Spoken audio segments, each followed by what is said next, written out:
Herkese merhaba. Çoktandır aktif değildim ve video paylaşmıyordum. Ama artık karşınızda aktif bir şekilde Lea Kırşan var. Bu süreçte biraz dinlendim. Zaten setim de bitti. Online derslerime de odaklandım. Hem dinlendim hem çalıştım. Güzel bir süreçti. Köpeğim Louie ile de geçirdim bu süreci. Louie bak. Louie. Louie 6 aydır bizimle beraber ve gerçekten çok tatlı bir köpek. Korkumu yenmeme de sebep oldu. Artık köpeklerden korkmuyorum. Ve Louie gerçekten bana zamanın nasıl geçtiğini hissettiriyor ve kendime çok özel hissettiriyor. Çok tatlı bir köpek. Onunla bu videoda yürüyüş çekeceğim. Biraz yürüyeceğiz. Sonra sorularınızı cevaplayacağım bu videoda. O zaman biraz yürüyelim diyecektim ama Louie yattı. Louie, yattın mı Can? Sen yattın mı? Oy, oy. Louie, Louie. Louie, annem. Yerim seni ya. O zaman biraz yürüyelim. Hadi gel. Biraz yürüyelim.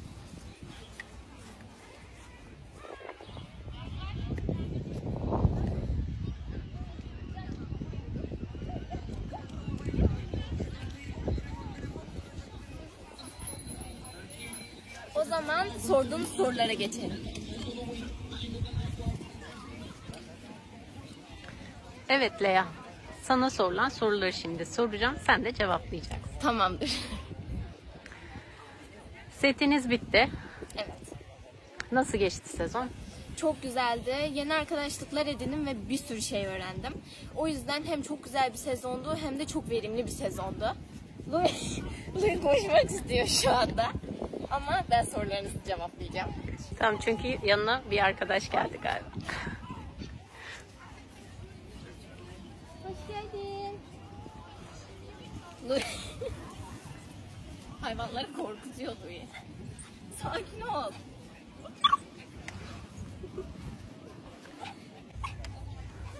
Bir köpek gördü mü inanılmaz derecede arkasına bak mesela koşmak istiyor şu anda. Ama çok kötü koşturmak istiyor beni. Ama tabii ki de sizin sorularınızı cevaplamaya geçelim. İstersen Louie'yi ablana emanet edelim, sen sorularımızı cevapla. Olur. Edelim. Louie gel.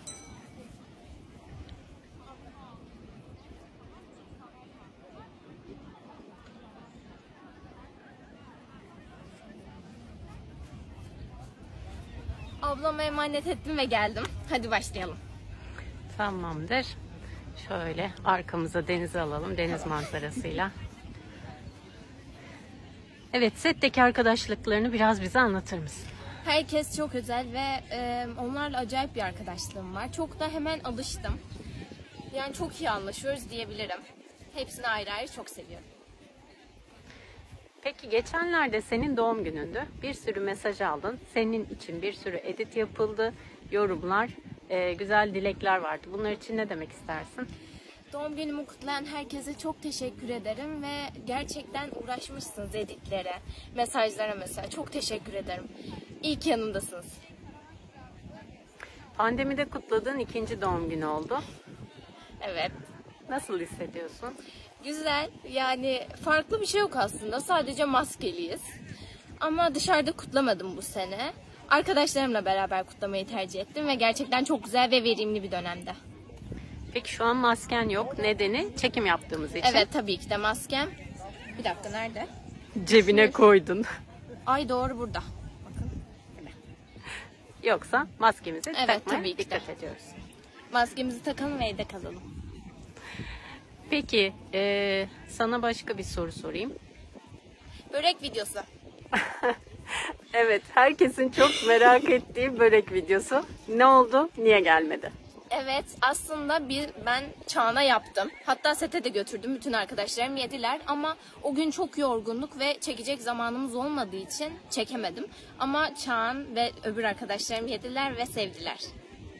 Hepsine afiyet olsun. Evet. Bu arada ben bir şey değinmek istiyorum. LGS'si yaklaşan arkadaşlarımız var.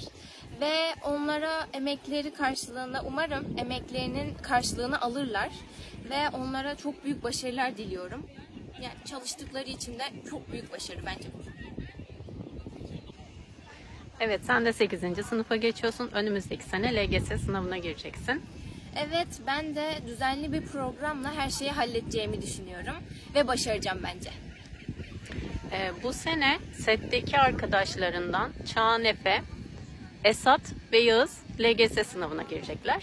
Evet. Onlara ne söylemek istersin? Başarılar diliyorum ve umarım gerçekten çok güzel geçer sizin için ve hedeflediğiniz yere varabilirsiniz.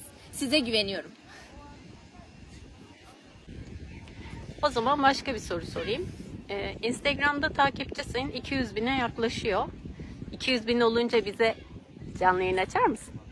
Açarım tabii ki de, seve seve. Yani arkadaşlarımı da davet ederim diye düşünüyorum. Eğleniriz. Tamam, o zaman 200 bine az kaldı diyelim. Evet, az kaldı ve gerçekten şu ana kadar ulaştığımız yere kadar çok teşekkür ederim hepinize.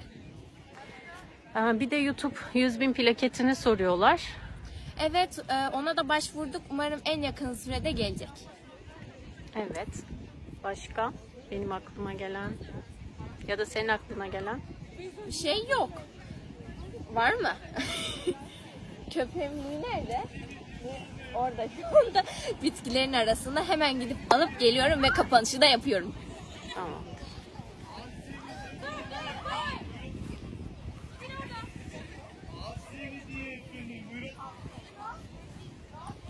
Arsenidye'nin oğlu mu efendim? Buyurun. Arsenidye'nin oğlu mu efendim? Buyurun. Louis. Evet, bu videomu izlediğiniz için çok teşekkür ederim. Beni takip etmeyi, yorum yapmayı ve beğenmeyi unutmayın. Louis gel. Louis gel. Louis ile kapanış yapıyorum. Görüşürüz.